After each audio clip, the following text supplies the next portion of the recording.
අයිබෝවන් අදත් අපි දීර්ඝ රටක සංවර්ධනයට අත්‍යවශ්‍ය කාරණා පිළිබඳව ඔබත් එක්ක කතා කරන වාර්තාවේ වැඩසටහන අදාවේ ලංකාවේ ප්‍රධාන අපනයන භෝගයක් වෙන තේ කර්මාන්තය සම්බන්ධව ඔබට කියන්න.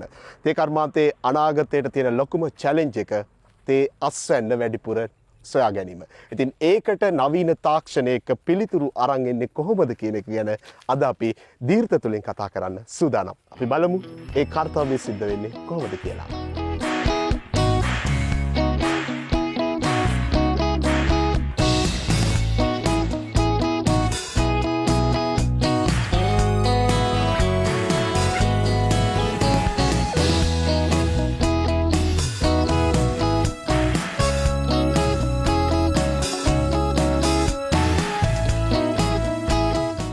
නවීන තාක්ෂණය පාවිච්චි කළා තේ වගාවේ විශාල අස්වැන්නක් ගන්න කොහොමද කියන කාරණේ සම්බන්ධව අපි අද කතා කරන මේ අවකාශය ඇතුලේ අපිට රවින්දගෙන් වඩා වටිනා තොරතුරු දැනගන්න තියෙනවා. රවින්ද, ඇත්තටම මට ඉඩමක් තියෙනවා.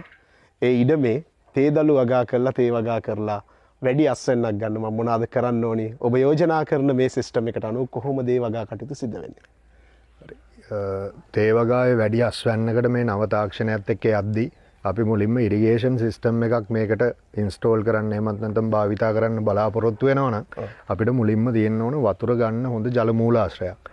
ඒකෙදි ජල මූලාශ්‍රය කියන එක වෙන්න පුළුවන් ලිඳක් වෙන්න පුළුවන්, ඊට පස්සේ වතුර පොකුණක් වෙන්න පුළුවන්, කෘතිම ජල ටැංකියක් වෙන්න පුළුවන්. එහෙමත් නැත්නම් නල ලිඳක් වගේ මූලාශ්‍රයකින් වතුර ගන්න පුළුවන්. ඒකෙදී අපි ජල ටැංකි පාවිච්චි කරන්නේ ජල මූලාශ්‍රයේ ඉඳලා ගන්න වතුර ටික ගබඩා කරලා අපේ ඉරිගේෂන් සිස්ටම් එකට පම්ප් කරගන්න. එතකොට මේ පේරගායේ එන වත්ත ගත්තොත් එහෙම මේකේ අපි කෘතිම ජල ටැංකියක් හදාගෙන තියෙනවා. මේ ජල ටැංකිය අපි ප්ලෑන් කරලා තියෙන්නේ මේකේ තියෙන ජලයේ පරිමාව මේ තියෙන තේ වගාවේ අවශ්‍ය දෛනික වතුර සැපයීමට සමාන වෙන විදිහට මැච් කරලා තමයි අපි මේකේ පරිමාව හදාගෙන තියෙන්නේ. එතකොට අපි මේ බොහොම පිළිවෙලට හදාගත්ත ජල ටැංකියක් තියෙන එකේ වාසි තමයි මේකට මොනවත් පිටින් අපද්‍රව්‍ය එකතු වීම බොහොම අඩුයි සහ මේකේ අපිට ජලය ගබඩා කරලා තියාගෙන ඉඩෝර කාලයේදී උනත් පාවිච්චි කරගන්න පුළුවන් වෙන විදිහට තමයි මේ ජල ටැංකිය හදාගෙන තියෙන්නේ.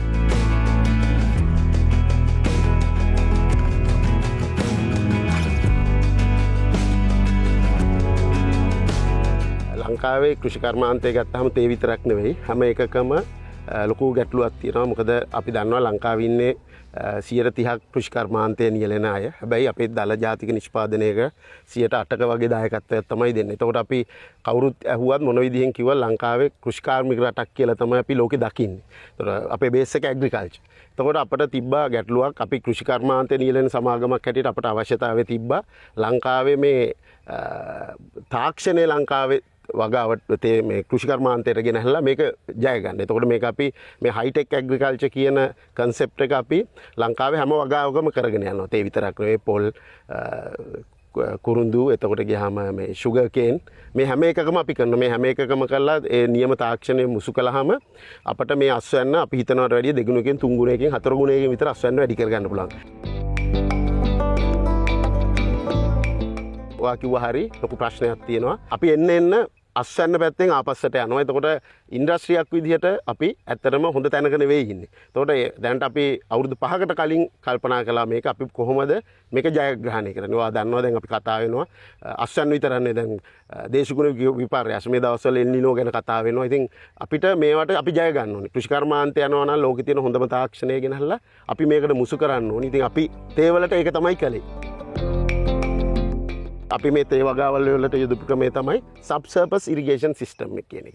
මේකේ විශේෂත්වය තමයි වසන්ත අපි ක්‍රමානුකූලව ගහට ඕනි වතුර ජලය අවශ්‍ය වෙලාවට අවශ්‍ය ප්‍රමාණයට දෙන එක.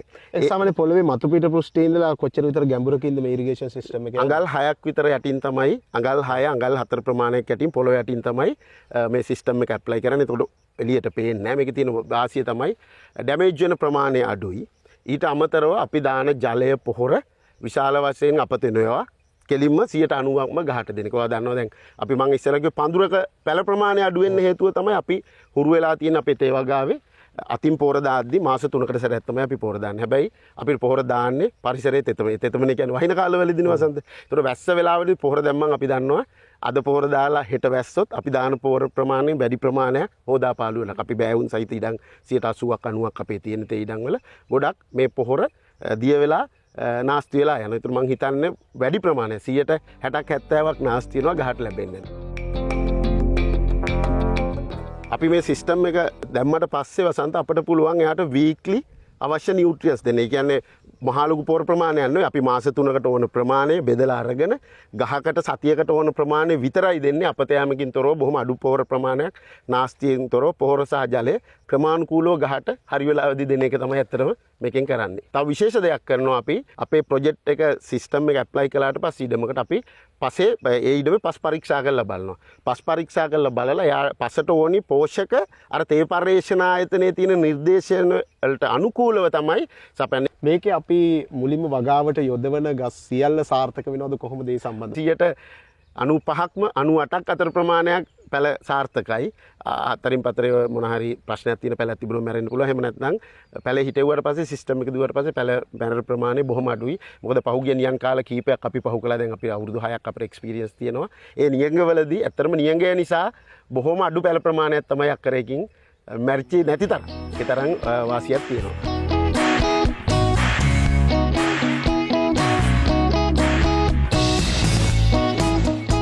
අපි දැන් මේ ඉරිගේෂන් සිස්ටම් ගහුවට පස්සේ පොහොර දාන්නේ තේ හරහමයි. ඔව්. ඒ වැඩේ වෙන්නේ කොහොමද? හරි.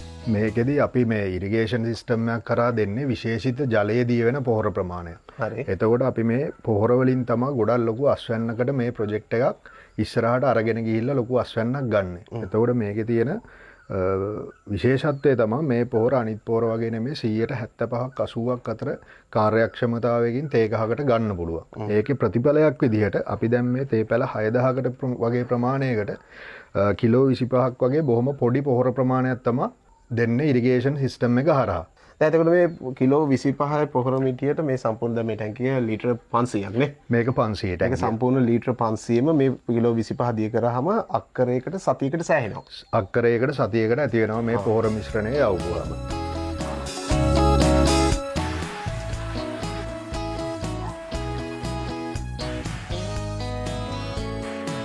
මේ ඉරිගේෂන් සිස්ටම් එකේ තියෙන විශේෂිතම අංගය තමයි ඩ්‍රිප් ලයින් එක. මේ ඩ්‍රිප් ලයින් එක හරහා තමයි අපි ජල මූලාශ්‍රයේ තියෙන වතුරත් ඒකට කලින් අපි පෙන්නවා වගේ ජලයේදී වෙච්ච පොහොරත් එකතු කරන මිශ්‍රණය ඇවිල්ලා තේ ගහේ මූල පද්ධතිය ළඟට ලබා දෙන්නේ මේ ඩ්‍රිප් ලයින් එක හරහා. එතකොට මේ ඩ්‍රිප් ලයින් එක ගත්තාම මේක නිෂ්පාදනය කරලා තියෙන්නේ ඊශ්‍රායලයේ මව් සමාගම පිටලා තියෙන රිවිලුස් කියන ආයතනයේ. මේ ඩ්‍රිප් ලයින් එකේ තියෙන විශේෂත්වය තමයි මේකේ හැම ඩ්‍රිපර් එකකම මේකේ ආරක්ෂාව සහ දිගුකල් පැවැත්ම තහවුරු කිරීම සඳහා විශේෂිත නිර්මාණ රසක් එකතු කරලා තියෙනවා. ඒකෙදි එකක් තමයි මේ හැම ඩ්‍රිපර් එකකම ඉන්ලට් ෆිල්ටර් එකක් තියෙනවා. ඒකෙදි ජලයේ එන කුඩා පාටිකල්ස් මේ ඩ්‍රිපර් එක ඇතුළට ඇතුල් වෙන එක වළක්වලා තියෙනවා. ඒ වගේම තමයි මේකේ ප්‍රෙෂර් කම්පන්සේෂන් කියන ෆන්ක්ෂන් එක තියෙනවා. ඒ කියන්නේ එක්තරා පීඩන පරාසයක් තුලදී මේ ඩ්‍රිප් ඉරිගේෂන් සිස්ටම් එකේ තියෙන සියලුම බට හරහා එක පැයකට ඩිස්චාර්ජ් වෙන වතුර ප්‍රමාණය එක හා සමානයි කියලා අපිට නිර්ණය කරන්න පුළුවන් තත්ත්වයක් තියෙනවා. ඒකෙදි අපිට ගන්න පුළුවන් කොච්චර උස් භූමියක් එහෙමත් නැත්නම් භූමිය තනිතලාවක් හෝ කඳු ප්‍රදේශයක් වුණත් අපිට ඒකාකාරීව මුළු ඉඩම පුරාම පොහොර සහ ජලය ව්‍යාප්ත කරන්න පුළුවන් හැකියාවක් තියෙනවා. එතකොට මේක බිඳු ජල සම්පාදන පද්ධතියක් කියලා අපි හඳුන්වන්න හේතුව තමයි මේ ඩ්‍රිපර් එකෙන් අවසානයේ වතුර බිඳු වශයෙන් බොහොම කාර්යක්ෂමව සහ ලොකු එෆිෂන්සි එකකින් වතුර අපත යාම අවම කරලා අදාළ ශාකයේ මූල මණ්ඩලයටම ලබා දෙන එක.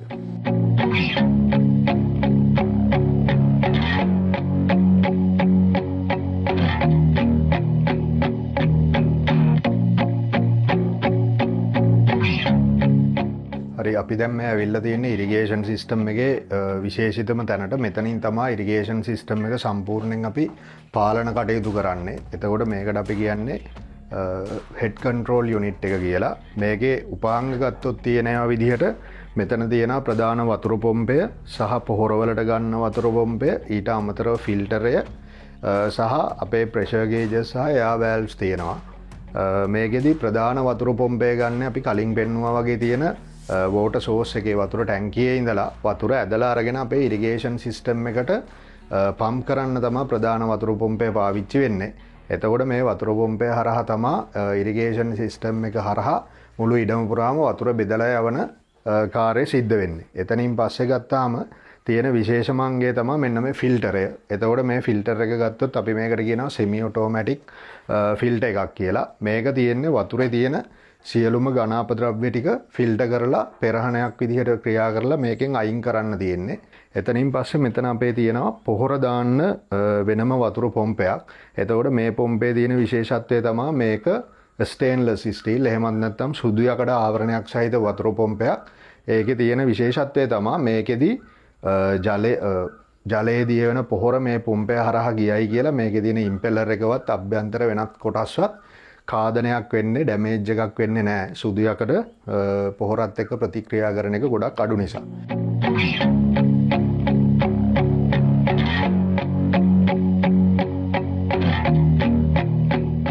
නවීන තාක්ෂණය පාවිච්චි කළා කොහොමද වැඩි දළු ඇස්සන්නක් ලබා ගන්නේ? මේ ප්‍රශ්නෙට ප්‍රායෝගික පිළිතුරු තියෙන තැනක් තමයි මේ ලියනාරච්චි ස්ටේට් එක. ඉතින් මේ ලියනාරච්චි ස්ටේට් එකේ හිමිකරු අපිත් එක්ක ඉන්නවා මේ පිළිබඳ තොරතුරු දැනගන්න. එල්.ජී. ලියනාරච්චි මහත්මයා අයබෝවන්. අයබෝවන්. කියන්නකෝ මේ තේ වගාවට ඔබ පෙළඹෙන්නේ කොහොමද කියන එක සම්බන්ධ මේක එක්ස්පීරියන්ස් එක අපිට කියන්න කලින්. ඇත්තටම තේ වගාව ඉතින් මට අලුත් සබ්ජෙක්ට් එකක්. මේ ඉන්ඩස්ට්‍රි එකේ මම නවකයෙක්. තාම සම්පූර්ණ කාලෙම අවුරුදු දෙකමාරක් වගේ තමයි මේ ගැන හොයන්න පටන් අරන්. එතකොට 2022 ආපු ආර්ථික අර්බුදයත් එක්ක අපි හිතුවා රටට ආදරය කරන ව්‍යාපාරික විදිහට ඩොලර් හදන ව්‍යාපාරයකට යොමු වෙන්න පුළුවන් නම් අපිටත් හොඳයි රටටත් හොඳයි කියලා. එහෙම හොයාගෙන යද්දි තමයි තේ වගාව ගැන මට හිත වැටුනේ. 탁සේරු කළ බැලුවා යොදවන වියදම් වලට සාධාරණ ආදායමක් ලැබෙනවද රිස්ක් එකක් තියෙනවද කියලා. ඔව්. අතරම මේ කොච්චර විතර ප්‍රමාණයක මේ ස්ට්‍රේට් එක තියෙනවද? මේක සම්පූර්ණ ප්‍රමාණය අක්කර 20ක අපි තේ වගාවලා තියෙනවා. මේ තේ වගාවට කාලය කොච්චරක් වෙනවද මේ වෙනකොට? දැන් අවුරුද්දක් වෙනවා අපි.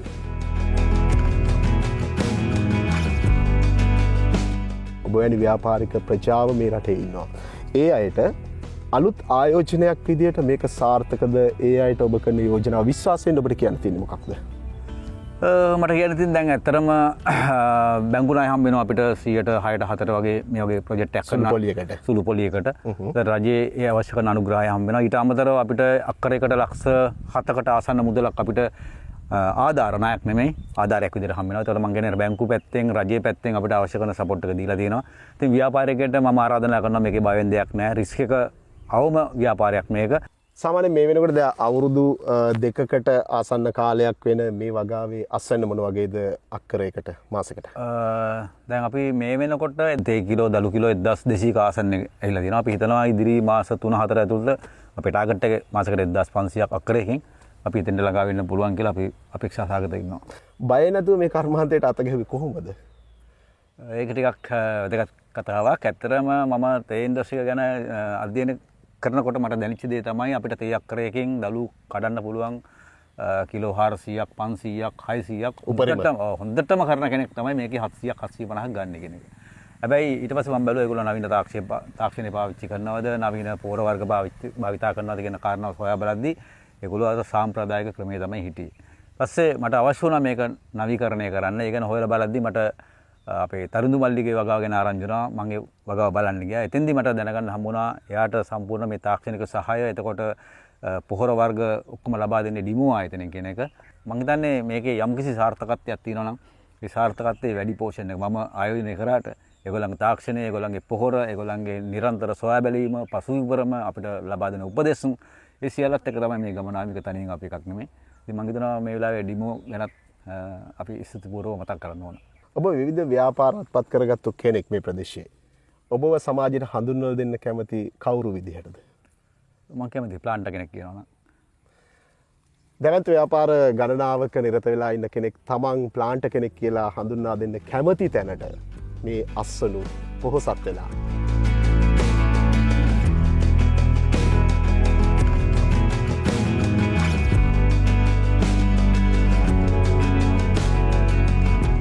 දැන් ඔබ මේ ෆීල්ඩ් එක බාරව කටයුතු කරන නිලධාරියා විදිහට ශේෂ්ත්‍ර නිලධාරියා විදිහට දැන් මේවා පරිපාලන කටයුතු සිද්ධ කරද්දී මේන්ටෙනන්ස් කරද්දී ඒවයි පහසුවක් තියෙනවද මේ තත්ත්වයන් කොහොමද? ඇත්තටම මොකද අපි දැන් ඉස්සෙල්ලා ශ්‍රමය මේකේ ප්‍රධාන දේ ශ්‍රමයනේ. අපි ශ්‍රම හිග කම වලට දැන් මේකෙදී මේ පාවිච්චි කරන තාක්ෂණ ක්‍රමයක් එක්ක පෝර ජලය ඒ සියල්ල අපිට ක්‍රමානුකූලව ඒතර විද්‍යුත් ක්‍රමවේදයක් ඇත්තේ මේක අපි ලබා දෙනවා. එතකොට ඒක ඇත්තටම ලොකු පහසුවක්. මොකද අපි මේ ශ්‍රමය මැනුවල් පාවිච්චි කරන විටදී ලොකු පහසුවක් වෙනවා මේ තාක්ෂණي භාවිතා කිරීම.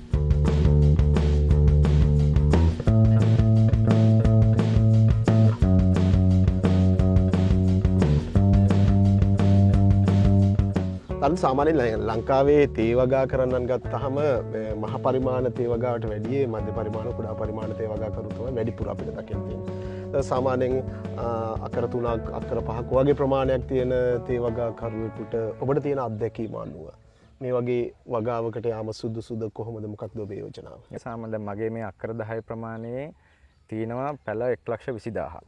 එතකොට සාමාන්‍ය විදිහට ගත්තොත් එහෙම අක්කර 20කට වැඩි ප්‍රමාණයක වගා කරන්න ඕනේ පැල තමයි මෙතන අක්කර 10කට තියෙන්නේ. එතකොට ඒ අර භූමි ප්‍රමාණයත් යම්කිසි මට්ටමකට සීමා වුණාම අපිට දෙන්න පුළුවන් අවධානය වැඩි. එතකොට අපිට තේ ගහ බලා ගන්න පුළුවන් තියෙන හැකියාව වැඩි. සහ අපි දැන් ඩිමෝ ආයතනයත් එක්ක සම්බන්ධ වෙලා ඒගොල්ලෝ මේ සොයිල් ටෙස්ට් එකත් මාස 3කට 4කට සැරයක් කරගෙන යන හින්දා මේකේ තියෙන නියුට්‍රිෂන් ඇවිලබිලිටි මොන හරි ඩිෆිෂන්සිස් එනවද ඒ ඔක්කොම කාරණා ටික යම්කිසි සීමා සහිත ප්‍රදේශයක තියෙන හින්දා දැන් මේක අක්කර 20 තිබ්බනම් අපිට ප්‍රැක්ටිකලි මේක හිට බලන්න හරි අමාරුයි. නමුත් අක්කර 5 10ක් වමන කෙනෙකුට මේ තාක්ෂණයත් එක්ක අලුතෙන් එක්කහුව වෙලා මේ තේ වගාව කියන්නේ ඉරිගේෂන් පැත්තට යොමු වෙන එක අතිශය හොඳයි කියන එක තමයි මගේ දැනුම තියෙන්නේ.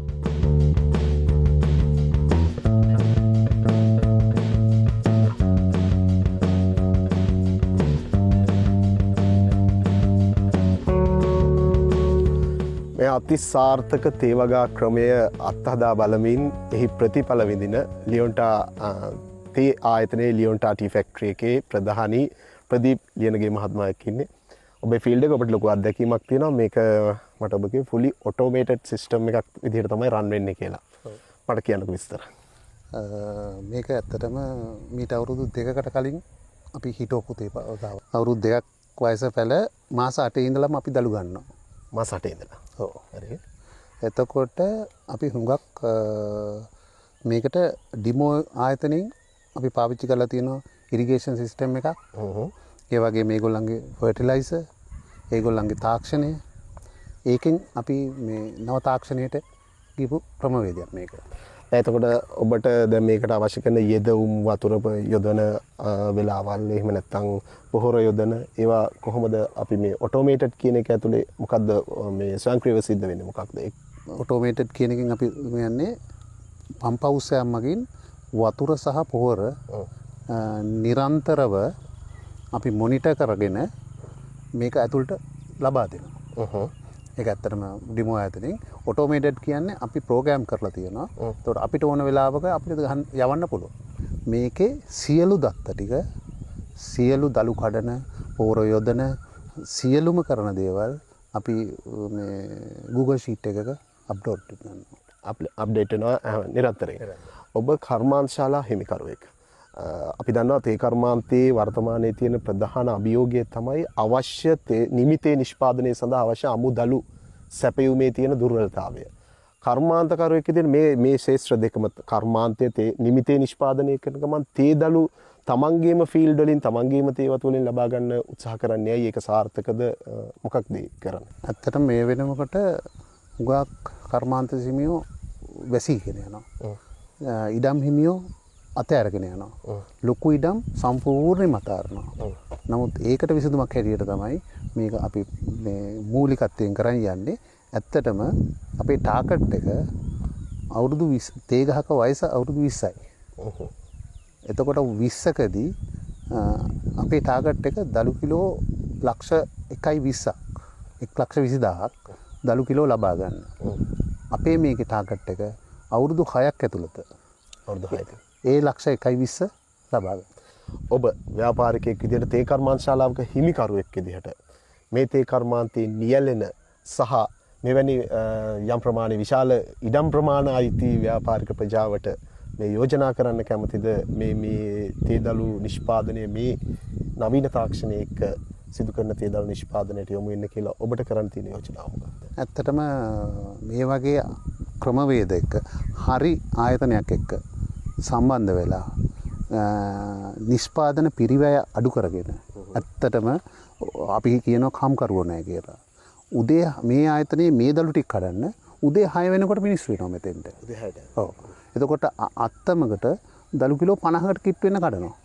එතකොට වැඩි දළු වලට හම්බ වෙන ගානත් එක්ක ඒක රුපියල් 2500ක් 3000කට ගන්නවා. හොඳ පඩියක් ගන්නවා. එතකොට කම්කරුවොත් ඉන්නවා. ආයතනයත් රැකෙනවා. වියදමත් අඩු කරගෙන රටත් දියුණු වෙනවා. රටට ඕන ඩොලර් ටිකත් අවුරුදු 20කදී හම්බ වෙන ඩොලර් ටික අවුරුදු 6ක් ඇතුළත ලංකාවට ලැබෙනවා.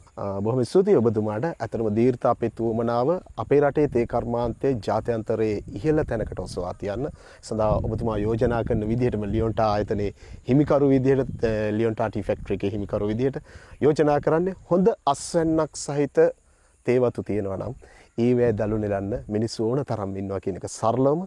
ඒක නිසා හොඳ අස්වැන්නක් ගන්න මේ නවීන තාක්ෂණය පාවිච්චි කරන එක භාවිත කරන එක යෝග්‍යයි කියන එක තමයි එතුමාගේ යෝජනාව. බොහොම ස්තුතියි. ඉතින් දීර්ඝ තුලින් අපි ඔබට කතා කරන මේ අද්විතීය තේ අස්වනු නෙලන නවීන තාක්ෂණික ක්‍රමයක එකතු වෙන්න ඔබටත් පුළුවන්. හොඳයි, අපි අද දීර්ඝ තුලින් ඔබට ගෙනාවේ ලංකාවේ ප්‍රධාන අපනයන භෝගයක් වන තේ කර්මාන්තයට අදාළව තේදළු අස්වැන්න වැඩිපුර නෙලා ගන්න නවීන තාක්ෂණය කොහොමද යොදාගන්නේ කියන කාරණේ සම්බන්ධවයි ඔබට මේ වැඩසටහන පුරා පෙන්වුවේ. ඉතින් දීර්ඝ ලෝක රටේ යන ගමනේ ලංකාවේ ඉතා වටිනා ලංකාවට ඩොලර් ගේන්න පුළුවන් ශේෂ්ත්‍රයක අනාගතය වෙනුවෙන් ඉතා විශිෂ්ට ආයෝජනයක් වෙන්නේ විය යුත්තේ කෙසේද කියන එක සම්බන්ධව ඔබත් එක්ක කතා කරේ. ඔබටත් පුළුවන් ඔබට ඉඩමක් තියෙනවා නම් එහෙම නැත්නම් තේ කර්මාන්තයට සම්බන්ධ නම් මේ අද්විතීය ක්‍රමවේදය අත්හදා බලන්න. එහි වාසි ඔබටත් රටටත් අත් කරලා දෙන්න. එහෙනම් මේ වගේ අපේ රටට වටින ඔබට වටින ජීවිතයට වටින තවත් සුන්දර තැනකදී තවත් සෙනසුරාදාවක අපි ඔබ හමු වෙනවා. එතෙක් ඔබට ජය වේවා.